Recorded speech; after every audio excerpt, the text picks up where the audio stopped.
میں ایک گھر کے صحن میں لگے پیپل کا مقیم ہوں جس کے نیچے وہ اکثر آ کر ناول پڑھتی رہتی ہے۔ اس کا نام تو بلقیس تھا پر اس کے گھر والے اسے بالی کہہ کر بلاتے تھے۔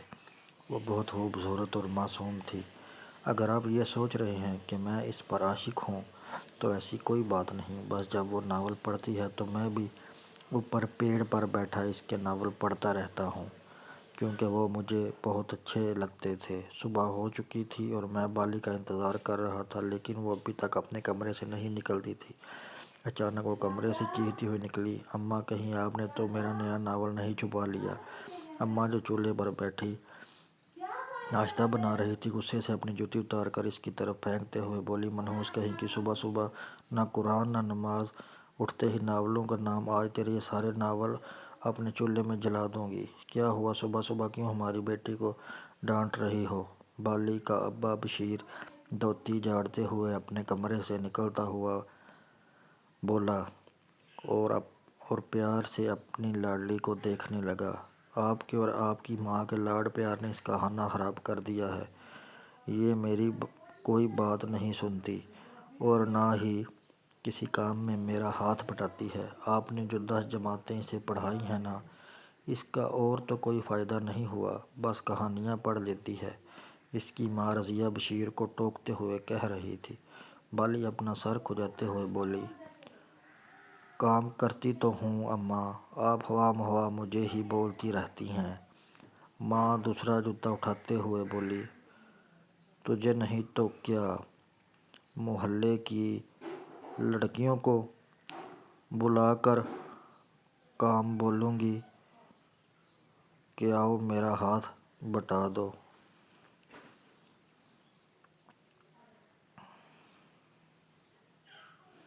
میں تو اپنی جوانی میں ایسی نہیں تھی، تم پتہ نہیں کس پر گئی ہو، بد نسلی کہیں کی۔ بد نسلی کس کو بولتی ہو؟ اور یہ اچھی طرح جانتی ہوں جوانی میں تم کیا گل کھلاتی تھی۔ اچانک دادی بھی اپنے کمرے سے نکلتے ہوئے بولی، دادی جان، امی نے میرا ناول چھپا لیا ہے۔ بالی نے اپنی ماں کی شکایت لگا دی، پگلی تیری ماں نے نہیں، میں نے ہی سنبھال کر رکھا ہے۔ رات کو درخت کے نیچے بول گئی تھی تو میں نے اٹھا کر الماری میں رکھ دیا تھا۔ دادی نے اسے بتایا اور پوچھا کہ وہ خوبصورت جن والی کہانی کی آخری قسط آئی کہ نہیں، اور تم نے مجھے سنائی کیوں نہیں ابھی تک؟ یہ سن کر رضیہ اپنا سر پکڑ کر بیٹھ گئی، جسے دیکھ کر بشیر بھی منہ چھپا کر ہنس پڑا۔ یہ لوگ مجھے بہت اچھے لگتے ہیں کیونکہ انہوں نے مجھے کبھی پریشان نہیں کیا اور نہ ہی میں کبھی ان کے معاملات میں دخل دیتا تھا۔ ہاں، کبھی کبھی بالی کے ناول ضرور چرا لیتا تھا اور پڑھنے کے بعد واپس رکھ دیتا تھا۔ یہ مکان کبھی ہندوؤں کا تھا جنہوں نے مجھے بہت پریشان کیا تھا۔ وہ اس پیپل کے درخت کی پوجا کرتے تھے جو مجھے بالکل پسند نہیں تھا۔ وہ طرح طرح کی چیزیں اس درخت پر لٹکاتے تھے جس سے مجھے بہت پریشانی ہوتی تھی۔ ان لوگوں کے انڈیا جانے کے بعد یہ مکان کافی عرصے تک بند رہا، پھر یہ لوگ آ گئے۔ اللہ بھلا کرے اس رضیہ کا، جس نے آتے ہی اس درخت کو ان چیزوں سے پاک کر دیا۔ ان لوگوں میں نوک جھونک ہوتی رہتی تھی پر میں اچھی طرح جانتا تھا کہ یہ لوگ ایک دوسرے سے بہت محبت کرتے تھے، غریب تھے پر بہت خوش تھے۔ اور بالی تو ان سب کی لاڈلی تھی، خاص کر کے اپنی دادی کی۔ بالی کا ایک چھوٹا بھائی منیر بھی تھا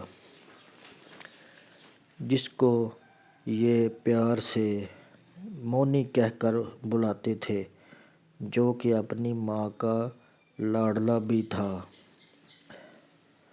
ایک شام بالی اپنی سہیلی فاہرہ کے گھر آتی ہے تو وہاں اسے فاہرہ کے باپ کے ساتھ ایک عجیب آدمی نظر آیا جس کو ایک بڑی پگڑی بندھی ہوئی تھی اور گلے میں بہت ساری مالائیں پہنی ہوئی تھیں۔ وہ تو چارپائی پر بیٹھا تھا مگر فاہرہ کا باپ اور اس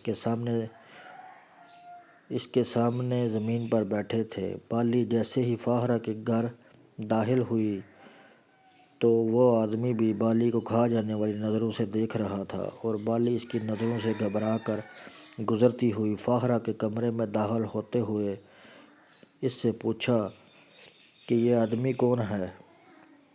فاخرہ نے اسے بتایا، یہ ہمارا رشتہ دار ہے، بہت ہی پہنچا ہوا آدمی ہے۔ پہنچا ہوا کیا مطلب؟ اتنا چھوٹا سا تو قد ہے اس کا، بالی نے حیران ہوتے ہوئے کہا۔ ارے پگلی، میرا مطلب ہے وہ بہت بڑا عامل اور کامل آدمی ہے، بالی نے لاپرواہی سے کہا۔ عامل اور کامل لوگ کسی کی بیٹیوں کو ایسے نہیں گھورتے جیسے یہ مجھے گھور رہا تھا۔ ارے مجھے ہمارے گھر میں پہلی بار دیکھا ہے، اس لیے تجسس بھری نگاہوں سے دیکھ رہا ہوگا اور تو پاگل ہو گئی ہے۔ میرے اماں ابا تو ان کے پاؤں پڑ کر ملتے ہیں اور وہ میرے اور اماں کے سر پر ہاتھ رکھ کر ملتا ہے۔ بالی اسے حیرت سے دیکھنے لگتی ہے۔ ایسی کیا دیکھ رہی ہو؟ جھوٹ تھوڑی بول رہی ہوں، پیر صاحب کی بہت سی کرامتیں ہیں جو ابا اور اماں سناتے ہیں۔ کہتے ہیں کہ انہوں نے بڑی بڑی ہستیوں کا دیدار کیا ہے اور کسی بڑی ولی کا فیض ملا ہوا ہے انہیں۔ جس طرح تو اور میں باتیں کر رہے ہیں نا، اسی طرح وہ ولیوں سے باتیں کرتے ہیں اور بڑے بڑے فقیر ان کے قبضے میں ہیں۔ فقیر مطلب؟ بالی نے سوالیہ نظروں سے پوچھا۔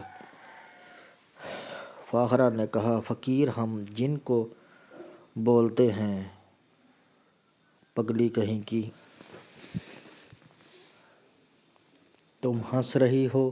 اچھا تو سنو، ان کی ایک کرامت سناتی ہوں۔ 2 سال پہلے کی بات ہے، ہمارے گھر سے چوری ہو گئی تھی جس میں اماں کے زیورات اور کچھ پیسے تھے۔ پیر صاحب نے اپنی کرامت سے چور حاضر کیے اور ہماری چوری کی ہوئی سب چیزیں واپس مل گئیں۔ اچھا بابا، مان گئی تیرے پیر صاحب کو۔ اب گھر جا رہی ہوں، میں رات کا کھانا بھی بناتی ہوں، نہیں تو اماں کی جوتی اٹھتے دیر نہیں لگتی۔ وہ جب گھر آئی تو بار بار اسے پیر صاحب کی وہ چمکتی ہوئی نگاہیں یاد آ رہی تھیں کہ کتنی عجیب نظروں سے وہ مجھے دیکھ رہا تھا۔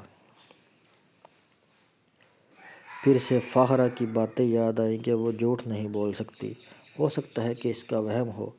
رات کو اس نے ساری باتیں اپنی دادی کو بتائیں تو دادی نے بھی کہا کہ ہاں بیٹا، یہ دنیا تو ان کامل عامل کی وجہ سے چل رہی ہے، ورنہ ہمارے قلوب تو اتنے میلے ہو چکے ہیں کہ یہ دنیا کب کی ختم ہو چکی ہوتی۔ کچھ ہی دن گزرے تھے کہ ایک رات گھر میں چور گھس آئے۔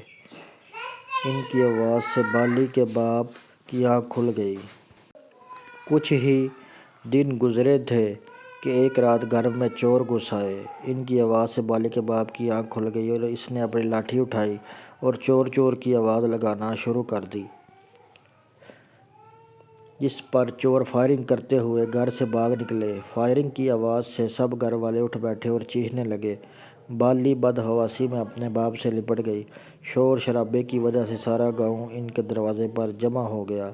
لوگ طرح طرح کے سوال کرنے لگے کہ کون تھے اور کتنے آدمی تھے۔ بشیر نے کہا کہ میں نہیں جانتا کون تھا، وہ نقاب میں تھے اور 3 آدمی تھے۔ ان میں سے ایک عورت نے کہا کہ چور تو بھاگ گئے، اللہ نے آپ کے سروں کی خیر تو کر دی ہے نا، باقی سب ٹھیک ہے، باقی کوئی نقصان تو نہیں ہوا نا؟ یہ سننا تھا کہ رضیہ دوڑتی ہوئی اپنے کمرے میں گئی۔ تھوڑی دیر بعد اس کی چیخوں کی آوازیں آنے لگیں۔ ہائے اللہ، بالی کے ابا، ہم لٹ گئے، برباد ہو گئے۔ بالی اور اس کے باپ کمرے کی طرف دوڑے۔ کیا ہوا، کیا ہوا؟ وہ ہماری بالی کے جہیز کے سارے زیورات اور پیسے لے گئے ہیں، رضیہ اپنی کھلی ہوئی صندوق کی طرف اشارہ کرتے ہوئے بولی۔ سب پریشان ہو گئے۔ بشیر نے اسے تسلی دیتے ہوئے کہا کہ کوئی بات نہیں رضیہ، اللہ پر بھروسہ رکھو، سب ٹھیک ہو جائے گا انشاءاللہ تعالی۔ کیونکہ پیر صاحب کی کرامات کے بارے میں اس نے بھی کافی کچھ سن رکھا تھا۔ اس طرح جمعرات کو انہوں نے پیر صاحب کی دعوت رکھ لی۔ آخرکار جمعرات کو پیر صاحب ان کے گھر آ گئے۔ ان کے لیے گھر کے صحن میں چارپائی رکھی گئی تھی جس پر وہ بیٹھے تھے۔ بشیر اپنی بیوی اور ماں اور بیٹے کے ساتھ زمین پر اس کے سامنے بیٹھا ہوا تھا، جبکہ بالی اپنے کمرے کے دروازے کی اوٹ سے یہ منظر دیکھ رہی تھی۔ پیر صاحب تسبیح پھیرتے ہوئے گھر کے چاروں طرف دیکھ رہے تھے۔ پھر اس نے پانی مانگا تو بشیر نے بالی کو آواز دی کہ بالی پانی لے آؤ۔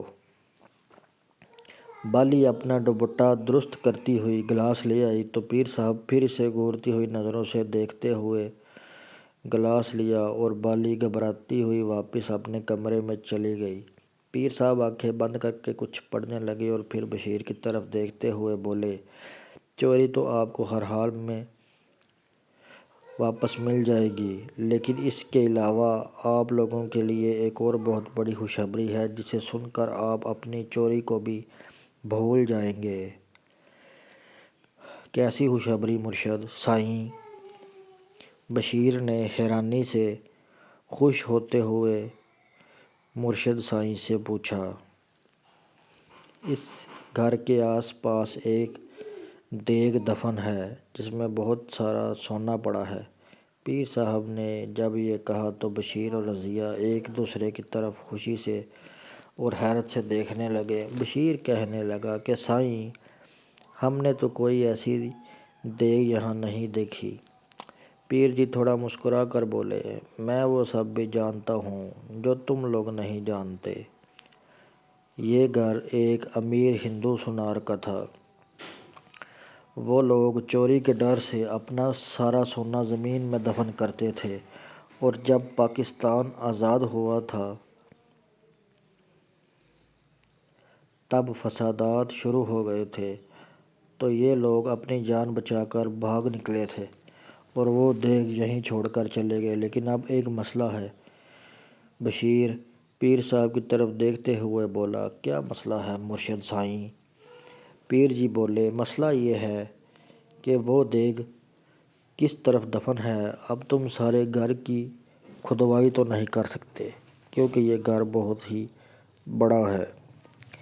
پیر جی چپ ہوئے تو بشیر ہاتھ جوڑتے ہوئے کہنے لگا کہ ٹھیک کہتے ہو آپ مرشد سائیں، اب اس مسئلے کا حل بھی آپ ہی بتائیں، میں تو بہت غریب آدمی ہوں۔ سائیں زندگی بھر آپ کو دعائیں دوں گا، اور بے شک دیگ کا آدھا سونا آپ رکھ لینا۔ نہ بابا نہ، یہ صدقہ تو ہم لوگوں پر حرام ہے۔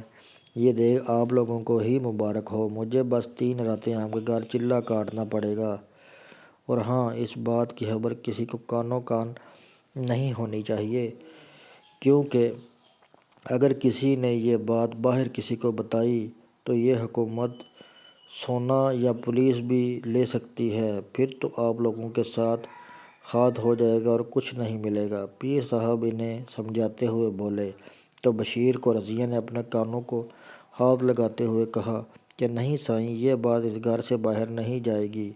تو پھر ٹھیک ہے، مجھے اس کے لیے ایک پاک دامن لڑکی بھی چاہیے جو میرے چلے کے دوران سفید چادر میں بیٹھ کر قرآن پڑھے گی۔ پیر صاحب کی بات سن کر وہ دونوں چپ ہو گئے اور ایک دوسرے کو دیکھنے لگے، لیکن یہ پاک دامن لڑکی وہ کہاں سے لائیں گے؟ بشیر نے سوچتے ہوئے کہا، اپنی بالی ہے نا؟ پیر نے خوش ہوتے ہوئے کہا، کہیں آپ اس لڑکی کی بات تو نہیں کر رہے جو ابھی میرے لیے پانی لائی تھی؟ پیر صاحب نے سوالیہ نظروں سے دیکھتے ہوئے پوچھا۔ تو رضیہ اور بشیر دونوں نے ہاں میں گردن ہلا دی۔ ماشاء اللہ، آپ کی بیٹی بہت برکت والی ہے، آپ لوگ اس کی وجہ سے کہاں تک پہنچ جائیں گے۔ یہ سن کر رضیہ اور بشیر جذباتی ہو کر دادی کی طرف دیکھنے لگے اور دادی نے دونوں کے سر پر پیار سے ہاتھ پھیر دیا۔ اچھا تو میں چلتا ہوں، آپ جب بولیں گے میں آ جاؤں گا، پیر صاحب نے اٹھتے ہوئے کہا۔ تو بشیر نے کہا کہ نیک کام جتنی جلدی ہو جائے بہتر ہے سائیں مرشد۔ اچھا تو پھر ٹھیک ہے، میں کل رات آ جاؤں گا، تم لوگ میرے لیے کمرہ تیار رکھنا۔ پیر صاحب کے جاتے ہی یہ لوگ خوشی سے جھومنے لگے۔ بالی نے اپنا فیصلہ سناتے ہوئے کہا، کچھ بھی ہو جائے میں پیر صاحب کے ساتھ نہیں بیٹھوں گی۔ دیکھتے ہیں کیسے نہیں بیٹھو گی، تیرا باپ بھی بیٹھے گا۔ سب گھر والوں نے زور دیا تو بڑی مشکل سے بالی بھی راضی ہو گئی۔ کافی دنوں کے بعد آج مجھے یہ لوگ خوش نظر آ رہے تھے، لیکن مجھے کسی خطرے کی بو آ رہی تھی، کیونکہ میں اچھی طرح جانتا تھا کہ یہاں اس گھر کے آس پاس کوئی دیگ کا نام و نشان نہیں تھا۔ پھر یہ پیر جھوٹ کیوں بول رہا تھا؟ وہ گھڑی بھی آ گئی جس کا مجھے بھی انتظار تھا۔ پیر صاحب ان کے گھر آ گئے، رات کا کھانا بھی ان لوگوں کے گھر ہی کھایا۔ بالی کو سفید چادر میں اس کے سامنے لایا گیا تو پیر صاحب نے اس کے سر پر ہاتھ رکھا اور بشیر کو حکم دیا کہ بالی الگ کمرے میں بٹھائے اور قرآن پڑھنے کا کہہ دیا۔ بشیر بالی کو اس کمرے میں لایا تو بالی نے ڈرتے ہوئے کہا کہ ابا مجھے ڈر لگ رہا ہے۔ ارے ڈر کس بات کا، ہم ساتھ والے کمرے میں تو ہوں گے، بس تو بیٹھ کر قرآن پڑھنا اور گھبرا مت۔ یہ کہہ کر بشیر کمرے سے باہر نکل آیا تو پیر صاحب نے کہا کہ میں ساری رات صحن میں چلا کروں گا، تب تک بالی کے کمرے میں کوئی نہیں جائے گا اور آپ کو کسی بھی قسم کی آوازیں آ سکتی ہیں، اور آپ دھیان مت دینا کیونکہ یہ جنات کی آوازیں ہوں گی جو میرا چلہ خراب کرنے کے چکر میں ہوں گے۔ آپ لوگ بس اپنے کمرے میں جا کر سو جائیں۔ یہ سن کر بشیر چلا گیا۔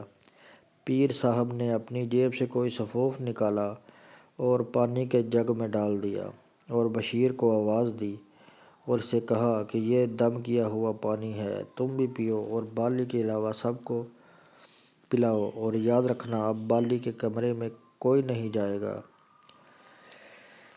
بشیر پانی لے کر چلا گیا اور سب کو پانی پلانے لگا۔ اب میں پیر صاحب کی پوری کہانی کو سمجھ چکا تھا۔ اس پانی میں نشے کی گولیوں کا سفوف تھا۔ وہ یہاں صرف اپنی ہوس پوری کرنے آیا تھا جو اس کی آنکھوں سے جھلک رہی تھی۔ مجھے انسان ذات سے نفرت سی محسوس ہونے لگی جو صرف اپنی ہوس پوری کرنے کے لیے کسی کی بھی معصوم زندگی سے کھیل لیتے ہیں۔ مجھے بشیر پر بھی غصہ آنے لگا تھا جو دیکھ کے لالچ میں اپنی چوری بھی بھول چکا تھا اور اپنی معصوم بیٹی کو آگ میں جھونک رہا تھا۔ رات کا سناٹا ہو چکا تھا اور سب لوگ سو چکے تھے، صرف بالی اور پیر صاحب جاگ رہے تھے۔ پیر صاحب اٹھے اور بالی کے کمرے میں داخل ہوئے۔ دیکھا تو بالی آنکھیں موندے دیوار کو ٹیک لگائے بیٹھی تھی۔ قرآن اس کی گود میں تھا، شاید وہ تھک چکی تھی۔ اس کے قدموں کی آواز سے اس نے آنکھیں کھولی۔ پیر صاحب نے کہا، نہیں آنکھیں مت کھولو، بس میرا چلہ ختم ہونے والا ہے۔ بالی ڈر رہی تھی اور خود ہی خود میں سمٹی جا رہی تھی۔ اس نے آگے بڑھ کر اس کی گود سے قرآن کو اٹھا کر الماری میں رکھ دیا، اس کے سامنے بیٹھ گیا اور اس کے خوبصورت چہرے کو غور سے دیکھنے لگا اور کہا، بالی اپنی آنکھیں مت کھولنا کچھ بھی ہو جائے، کیونکہ یہاں جنات آ چکے ہیں جو میرا چلہ خراب کرنے کے لیے تمہیں ڈرانا چاہتے ہیں تاکہ تم اس کمرے سے بھاگ جاؤ، اور ہاں وہ تمہارے جسم کو بھی چھوئیں گے، تمہیں بس ڈرنا نہیں ہے۔ اگر تم نے آنکھیں کھولی تو وہ تمہاری گردن توڑ دیں گے۔ یہ سن کر بالی کی بند آنکھوں سے آنسو نکلنے لگے۔ پیر صاحب یہ دیکھ کر مسکرانے لگے۔ وہ اٹھا اور کمرے کی کنڈی چڑھا کر بالی کے سامنے بیٹھ گیا اور اپنا ہاتھ بالی کے گال پر پھیرنے لگا۔ مجھ سے یہ سب دیکھا نہیں جا رہا تھا، اس لیے میں اٹھا اور کمرے سے باہر نکل گیا۔ مجھے سمجھ نہیں آ رہا تھا میں کیا کروں۔ ایک طرف ہمارے اصول تھے تو دوسری طرف بالی کی زندگی۔ یا اللہ تو مظلوم انسانوں کی مدد کے لیے کسی نہ کسی کو بھیج دیتا ہے، آج بھی کسی کو بھیج ہی دے۔ میں اللہ پاک سے دعا کر رہا تھا، اچانک مجھے بالی کے کمرے سے چیخ کی آواز سنائی دی اور نہ چاہتے ہوئے بھی میں کمرے کی طرف چل پڑا۔ میں نے دروازے کی کنڈی زور سے بجا دی۔ پیر صاحب ایک دم چونک اٹھے، یہ کون آ گیا؟ اس وقت گھر والے تو نہیں ہو سکتے، وہ تو صبح تک نہیں اٹھ سکتے، میں نے ان سب کو سلا دیا ہے۔ بالی بھی آنکھیں بند کیے دل میں خوشی ہو رہی تھی کہ شاید اس کی چیخ سے بابا آ گئے ہیں۔ پیر صاحب نے دروازہ کھولا۔ جیسے ہی اس کی نظر مجھ پر پڑی تو وہ مجھے دیکھ کر چونک اٹھا، کیونکہ میں اب خود کو ظاہر کر چکا تھا۔ کون ہو تم اور یہاں کیسے آئے؟ پیر صاحب نے حیرانی سے مجھ سے پوچھا۔ میں ایک جن زاد ہوں، میں نے اسے غصے سے دیکھتے ہوئے کہا۔ پاگل سمجھ رکھا ہے کیا مجھے؟ چل نکل گھر سے، ایک جن انسان کے روپ میں کیسے آ سکتا ہے؟ دفع ہو جائے یہاں سے۔ پیر صاحب نے مجھے دھکا دیتے ہوئے کہا۔ میں نے کہا کیوں نہیں آ سکتا؟ اگر تو شیطان کے روپ میں آ سکتا ہے تو میں بھی انسان کے روپ میں آ سکتا ہوں۔ میرا یہ جواب سن کر وہ تھر تھر کانپنے لگا اور باہر کے دروازے کی طرف بھاگنے لگا، لیکن میں نے دروازے کو غائب کر دیا۔ وہ دیوار پر ہاتھ مارنے لگا، پھر مڑ کر میری طرف دیکھنے لگا اور ہاتھ جوڑتے ہوئے بولا، مجھے معاف کر دو، مجھے معاف کر دو، میں دوبارہ اس گھر میں قدم بھی نہیں رکھوں گا، اور ان کی چوری بھی میں نے کروائی ہے وہ بھی سب کچھ ان کا واپس کر دوں گا، مجھے جانے دو۔ میں نے کمرے میں دیکھا تو بالی ڈری ہوئی سہمی سی دیوار کے ساتھ سوئی ہوئی تھی۔ میں یہ راز ان لوگوں پر ظاہر نہیں کرنا چاہتا تھا۔ صبح ہو چکی تھی۔ پیر صاحب سارا زیور لے کر حویلی میں بیٹھے ہوئے تھے۔ بالی کے گھر والے بھی اٹھ چکے تھے اور اپنی جگہ واپس مقیم ہو گیا۔ بالی کے ابو پیر صاحب کی یہ حالت دیکھ کر گھبرا گئے اور پیر سے پوچھنے لگے۔ اتنی دیر میں بالی کی ماں اور دادی بالی کو ساتھ لیے باہر آئے۔ پیر صاحب سب کے سامنے ہاتھ جوڑتے ہوئے کہنے لگے، یہ آپ کا سارا زیور اور پیسہ جو چوری ہوا تھا میں نے اپنے جنات کے ذریعے منگوا دیا ہے، اور میں دیکھ کے بارے میں کچھ نہیں جانتا۔ سب گھر والے پیر جی کی یہ حالت دیکھ کر حیران بھی ہو رہے تھے اور زیور ملنے کی وجہ سے خوش بھی ہو رہے تھے۔ پیر صاحب نے اپنا جھگا اٹھایا اور جھکی جھکی نظروں سے چلتے بنے اور پھر کبھی وہاں نظر نہ آئے۔ اس طرح بالی کی عزت جعلی پیر سے بچ گئی۔ دوستو، یہ ایک فرضی کہانی تھی۔ یہ ان لوگوں کے لیے ہے جو جعلی پیروں کے چکر میں آ جاتے ہیں۔ ہمارے چینل کو لائک، شیئر اور سبسکرائب ضرور کریں۔